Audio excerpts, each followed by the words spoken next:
Welcome to The Most Important Thing. I'm Danielle DeMarco Neufeld. And I'm Greg Neufeld, and together we're exploring how ambitious, busy families can build culture at home. Because after all, family is the most important thing. Hi, everybody, and welcome back to episode 19 on belonging. We are continuing with our Wholehearted Parenting Manifesto, which I'm sure you know by now. And the line today is, we will always have permission to be ourselves with each other, no matter what. You will always belong here. Belonging is a real tough cookie. Okay. It's like the most important thing, and yet so hard to nail down, I think, and to really feel, right? In Maslow's hierarchy of needs, it's the very bottom of the pyramid. Love and belonging is like the base need of the human condition. Yeah. And there's lots of different types of belonging. Right. Right? Brené, who, she's a shame researcher, but I think that belonging is inextricably linked to the shame in the human experience. And so she says we have to belong to ourselves as much as we need to belong to others. When I read that, I was thinking about you. And so we've touched upon the idea that you are a 4 on the Enneagram. Yeah. Which is defined as the terminally unique. And like most personality tests, the Enneagram is not everything, but I do think it's a pretty informative. Before that, I would have called myself maybe a chameleon. Okay. So I agree with the assessment that I do feel terminally unique, and through my whole life, I have done a lot of intentional work to blend in wherever my surroundings brought me. Interesting. Yeah, because, in Brené Brown's Atlas of the Heart, she has this great illustration that comes from one of her times speaking with 8th graders about fitting in versus belonging. And they gave some beautiful definitions, if you don't mind, if I please share. Go through them, and maybe you can talk about some of them resonating or not with you. So the first says, belonging is being somewhere where you want to be and they want you, versus fitting in is being somewhere you want to be, but they don't care one way or another. That really hits home for me. Yeah. Right. I would have thought the two were interchangeable, and that definition just... I don't know if this is hitting any of you as hard as it's hitting us, but that is high school in a nutshell for me. Yeah. This whole fitting in. High school, middle school, elementary school. Being somewhere you want to be, but they don't care one way or another. Whoa. That is something. This is a very profoundly wise 13-year-old that said that. Can I give you some of the other ones? Belonging is being accepted for you. Fitting in is being accepted for being like everyone else. Yep. And then the third one says, if I get to be me, I belong. If I have to be like you, I fit in. Right. I think that one is the one that is most directly applicable to our family and maybe to all family cultures, which is this how to have a strong family culture and value system of this is what it means to be a Neufeld. This is what it means to be part of our family, while still making space for everyone's individual preferences and idiosyncrasies, and making sure that they know that they will always belong in this family and they don't need to fit in. Absolutely. I hope that we're modeling that for them.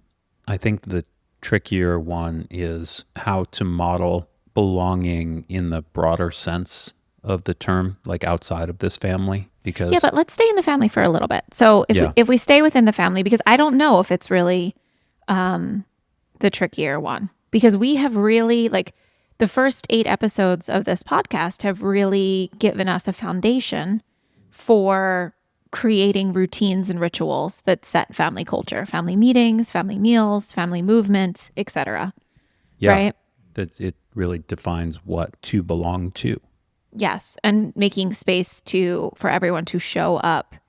And I do think that our children really like being Neufelds right now. Like Jaden Hunter and I spoke about this on our walk yesterday. And Hunter even said, another thing we could do is we could all take family walks together. Like they really like being a part of our family. And so far, I think we're doing okay. But they're going to grow. And I do, there's this idea, I guess it's a Jungian idea as well, called individuation, which is really separating from your family, from your parents. And it is a lifelong process, but obviously it shows up in adolescence most strongly. And so I think part of this is we have a bunch of pre-adolescents in our family. We are not quite there yet. But creating this spaciousness for healthy individuation is something that I would really like to create practices sooner rather than later. And so when I was looking in the research as far as what that is, and it really is a continuation of the way that we parented our toddlers and that we still do today with a lot of autonomy. So, do you want to wear the blue shirt or the red shirt? Do you want to go to the bathroom and then brush your teeth, or brush your teeth and then go to the bathroom, kind of thing? Like building just a continuation of that, everything from those tiny micro choices up to, yes, you can go to that party, but please call me when you get there, or please text me when you get there, right? And so I feel like there's a lot of literature out there about how to give children autonomy 0 to 3. At least I certainly have been immersed in that literature. I don't know how much there really is about 3 to preteen. Dr. Becky comes to mind as someone who can help you with skill building. But that still, I love Dr. Becky, but I'm not sure that still, at least for me, is giving me enough of a framework for how to allow them to take steps in individuation and what I'm supposed to do to support that while still maintaining some level of authority as the parent. Yeah. Is the individuation component and the lack of resources that you speak of, is that something that is currently showing up right now where you're looking for something proactively because you're noticing something, maybe in Hunter and even Jade, as they spend more time with friends and pick up idiosyncratic personality characteristics? I think that's what you pick up. Absolutely. Yeah. I just noticed the gap. Like I don't feel, maybe some of our listeners can help me with some guidance, because I love a good book, right? And I love a good framework around, let's call it ages 3 to 10. If I think that there's, Heimgenott and Magdegerber and a ton of different books around kind of the toddler, like 0 to 3 years, and how to foster autonomy and respect for the individual. And then I'm already learning about things in adolescence, like Dr. Lisa D'Amour comes up as someone who is really focused. And I think we talked about her in our fear episode as well, as someone who really is helping to manage this idea that kids don't need to be happy all the time, but they do need to feel anchored. But what's in between? Yeah. I think that you did mention friendships and, let's call it drop-off play dates. Yeah, I think the concern for me is, and this is definitely some projection here. I growing up, I did one thing with my family and another thing with my friends. And let's say, we didn't have a family culture practice the way that we do here in the Neufeld household, but I could see the culture stopping as soon as our child hits the playground and then comes home and acts one way, a chameleon, so to speak, and isn't upholding the culture and values in order to fit in. Like that's the worry that I would have for our children. Okay. Can you be more specific, like from your experience, perhaps? Sure. So if a friend of one of our children is lying or stealing or, doing something to get attention, and our child thinks that's pretty cool, and they start lying or stealing or cheating in school to befriend that person, that doesn't mean that they believe that those things are necessarily good or in line with their values, but they might overweight the importance of that friendship in order to gain trust of that person versus sticking within the guidelines of being noble and unbothered and really determined to be their best self in the Neufeld way. And that's my fear, is that they show up at school in one way in order to gain friends and win friends and influence people. And then they come home and they are still active, willing participants in the Neufeld family culture, but it doesn't carry over Where do you think that fear comes from? from me doing it. Okay. Can you talk a little bit about that fear then? Because it's funny. Like, I'll just tell you that I think this goes back to this like rebel and upholder thing too. That like well, maybe not. I don't know. I can just tell you that that is not something I think I fell into much as a child. Sure. So let's just use these two terms, fitting in and belonging. Okay. Fitting in and belonging feel very similar as a child, or felt very similar as a child to me. Even though now listening to that definition, I was like, wow, I was not belonging. I was just fitting in. And the person that was driving that negative culture in my friend group that I was trying to follow couldn't have cared less whether or not I was a participant or not. I cared. And so I thought that I was belonging. At home, I felt like I was belonging already. And so what work do I need to do to put in here? I belong here. I don't belong there. I need to do the work to belong over there. That's what I think a lot of children are faced with when they have to choose between eating lunch alone or eating lunch with a group of peers that they don't necessarily see themselves as being aligned with socially. Like, hey, I can be a good person and eat at the losers table, or I can be a bad person and eat with the cool kids. That's like really black and white. Is that really how you felt? 100%. Interesting. I mean, it wasn't just how I felt. It's how it was. Yeah. I guess question for you. So those kids at the cool table, do you think that any of them would say that they really felt that they belonged in high school with their peer group or even in middle school? Or do you think that everybody, I don't know. Like, I truly think that this goes back to not feeling like they belonged at home. oh, interesting. So it's a point of view that I have no perspective on, Okay. because I always felt like I belonged at home. But when I hear stories of entrepreneurs that were shunned by their father, who had a drinking problem or a gambling problem, or, left the family or had a second family, this idea of chips on shoulders, put chips in pockets, I think coined by Josh Wolf, it really rings true to me. I don't have any experience with that. That was not me. Interesting. But I do believe that some of those stories were mirrors of the kids that I spent time with at the cool kids table. Yeah. Okay. Yeah. Because the second part of Brené Brown's, eighth grader Post-it note illustration is all about not belonging at home. And so I'd love to read you some of these because I think these are, we're actively making space for family culture right now, but I do think that these are telling potential blind spots. Yeah. And something that we could look out for. So let me read them. And by the way, before you do that, remember that anyone who's not belonging at home is going to try to find belonging somewhere, right? Because it's a foundational need. Because it's a foundational need. And so the fear that I have for our children is that becomes attractive, just as much as it was attractive to me, and that they don't have tools for integrating, for bringing that back to us and saying, hey, I really think that this is an interesting perspective on life. And don't tell me that this person's bad because I want to be their friend.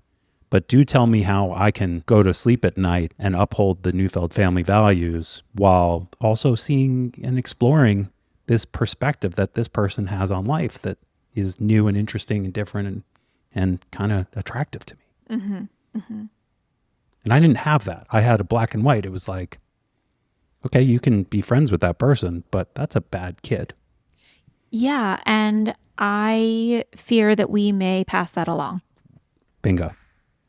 I think that the flip side of having such an intentional family culture is that we may create walls, and that, may look like walls with extended family or other families in the neighborhood, but it also may look like walls that our children, when they want to spend time with peers, feel like they can't come back inside of. And so I think our work to do, and we have time. Our kids are 7, 5, and 3. We have time. They still look up to us and think everything that we say is great for the most part. But So this is kind of the stuff that I've been, I think, beating around the bush about now that I'm thinking about some of my worries. And it's what's rubbing off on our kids elsewhere that they're bringing into the home that right now we can correct and they understand, and giving them some space from it allows them to reintegrate. But as they get older, they don't want to correct those things. yeah, I think that we've been a bit critical around like, oh, you're at this camp, and when you come home, you need to shake off that energy because that energy is not acceptable in our home. Right. So, yeah, I think that we have some work to do here because we are very frequently saying things like, you need to shake off that energy from camp because you're hanging around with kids that are more fill in the blank than you. And that's not how you behave. So you need to come back and be Hunter and be part of the Neufeld family. Right. And so that's already we're giving her no space Yeah. to integrate things from outside. And here on the one hand, we're saying that we want family as a democracy and we want to be able to set the culture as a family of 5 individuals. But on the other hand, when our kids are going out and exploring other energies, let's just say, we are not receptive to it coming back so far. And I so think we far. need to change that. Yeah. And in conversations with friends that have older kids, I've been trying to put myself in the kid's shoes when I'm listening to the parent talk about some of the firm rules that they put around topics that I think were put around me and that I evaded seamlessly. Right? It's so interesting because when you talk to your friends, you put yourself in the kid's seat. Exactly. But then somehow you become your parent when it's Well, our kids at home. Totally. And so I see this as a blind spot. Yeah. And I don't want history to repeat itself where we have a wonderful family culture and one of our children, probably 1 or 2, not all 3 in this case, but I do think that we're at risk of 1 or 2 of our kids for sure to repeat exactly the same behavior that I did. And more importantly, for us to repeat the same behavior that my parents did, which was to not ignore it, but almost like act as if it was a phase, or just say you need to shake off that energy, or just try to pull me back in when the school year was over. So some work to do here. Absolutely. So what I am hearing is that there's something here wrapped up in belonging about tolerance. And I think that we could work on accepting differences while still maintaining connection. Definitely. And yeah, I think that that's part of our work to do with our bridges from this island, to continue the metaphor, because it's within our community, it's within our extended family. Because we were talking to a friend the other day and he said something that really made me think. And he said, we're so intentional about creating our family culture that it is creating, my words, like knock-on effects within our extended family. And, maybe changing the boundaries in the way that we interact with them. But a thing that we think about a lot is, what are we ultimately teaching our children about how to tolerate differences if we kind of keep ourselves in a bubble and don't allow connection to people that have different values than we do. Yeah. And that really hit me because I think that, boundaries are important to keep ourselves safe and connected. But there are often opportunities to practice tolerance of differences in other people that are perfectly safe differences that we can accept. Mm-hmm. And to really, I guess this comes back to making the implicit explicit again, and to look for opportunities to talk about differences that we do observe and can tolerate and still feel safe. Yeah. I've always gone to this, like, being grateful for the global society that our kids are growing up in, where you and I have access to resources and connections and people, and we're just relatively resourceful ourselves at finding more like-minded folks. Like Hunter going to theater camp is an amazing exploration for her. Had a broader horizon, or didn't necessarily need to associate with the same 110 kids for my entire K through 12 school, like maybe I would have leaned into some of those things as opposed to pulling back. Like I definitely pulled back academically. I definitely pulled back in extracurriculars. I definitely tried to play sports that I had no business or no interest in playing. It's just one of those things. And like, I just think the world is so much bigger as opposed to us having to deal with basically the bullying that comes out of small town politics. Just expand the horizons and go where it's warm. Okay, so how do you make that actionable though? Like, because a lot of people do live in, I mean, there's Jenny who like gets to live half the year in Rome, which is amazing. And I think a real bonus for her kids, as we talked about on the Team at Teammates episode. But I do think most of us spend 12 months of the year in one area in community. And there's a lot of benefits to community. But I guess what I'm trying to say is like, I don't know if the right action for us, is to kind of throw the baby out with the bathwater and not lean into community. But it is, I don't know exactly how. I think we're just going to have to take it a day at a time. Of course. And just recognize how to be more tolerant when our children are coming home with other people's energy, honestly. Right. I'm thinking about how we talk about shaking off other people's energy. Because we've always seen that as not the real hunter, let's say. But maybe it actually is the real hunter when she is not with you and me, like when she is with other people. And it would be a great opportunity or experiment for us to kind of allow more of, and what do we really mean when we talk about other people's energy? We're talking about more theatrical behavior, sometimes more aggressive behavior. What else? There's just mannerisms and sayings and tones and intonations. Yeah, that's true. And it's a lot of parroting of other.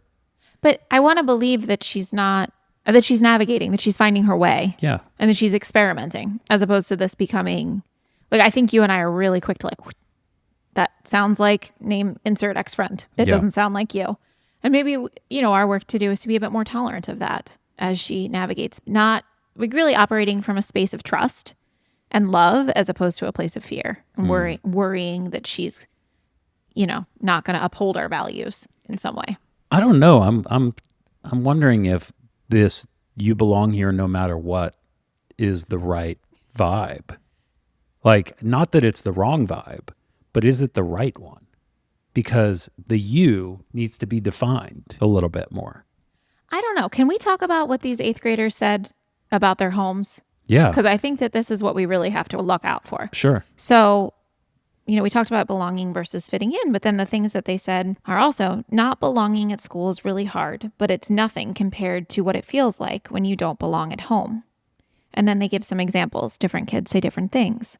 Not living up to your parents' expectations. Not being as cool or popular as your parents want you to be. Not being good at the same things your parents were good at. Your parents being embarrassed because you don't have enough friends or you're not an athlete or a cheerleader. Your parents not liking who you are and what you like to do. When your parents don't pay attention to your life. Those are some really deep wounds. Really deep wounds. And I think that we brush up against those, honestly, sometimes in our drive to be intentional and create this container that is our family culture. I do think that we have been less tolerant of what shapes our children outside of this family. Whoops. Yeah, I'd agree. So what can we do? Pause and be silent when they express things that are clearly not from the Neufeld household? I like the saying of be a scientist, not a sports fan.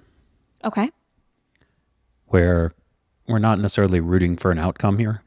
We're here to observe. And when we have the data that shows that something isn't working for us and our family, we present that data, as opposed to, it's the same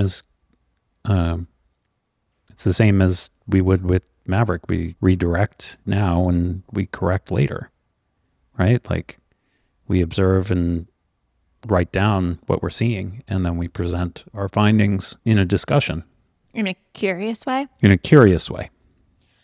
Yeah. Okay. What I'm thinking of is this framework that I really like of awareness, acceptance, action. So I think this conversation is giving me a new level of awareness Yes. to kind of how intolerant of differences we can be. And I want to work on acceptance there. They say acceptance is the step that typically takes the longest, and I don't want to jump straight to action. I guess like that's my natural go-to.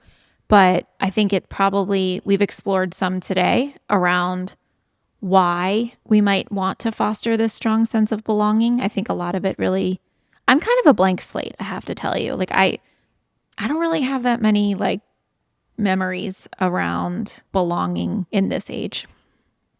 So I'm allowing you to not allowing, I'm asking you to take the lead. And I do think that just naturally, because I don't have a strong feeling on this topic, which is shocking. I have strong feelings on everything.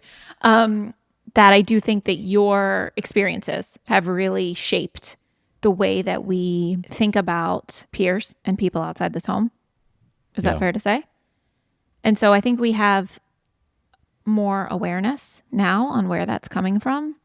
And perhaps we can work to accept it in the sense that, like, make peace with it, if you will, and make sure kind of what Jen was talking about in Teammates the other day of just like, what is my stuff and what my child is actually presenting, and just make sure that we are working with the here and now and what is actually being presented, and that we work on our own stuff separately.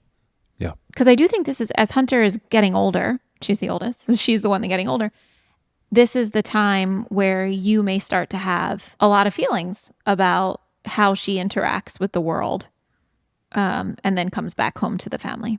Yeah, I'm just aware of the relationship between responsibilities and belonging at home. Okay. I feel like growing up, I didn't have nearly as many responsibilities as Hunter does at 7. I probably didn't have as many at 17 as she does at 7. And I think that the responsibilities are a canary in the coal mine. They're directionally correct in terms of how well those are getting managed versus the whole of herself. Do you want to talk about her responsibilities just to be specific for the audience? Yeah, sure. So today she's responsible for taking the lead on making breakfast for her and her brother and sister, for emptying the dishwasher, for getting dressed, for cleaning up her room, for making her bed, for supervising her brother and sister's evening routine of getting ready for bed. What else? Feeding Winston. Feeding Winston, and taking a look at the daily checklist just to make sure that everybody is on top of their tasks. Mm-hmm.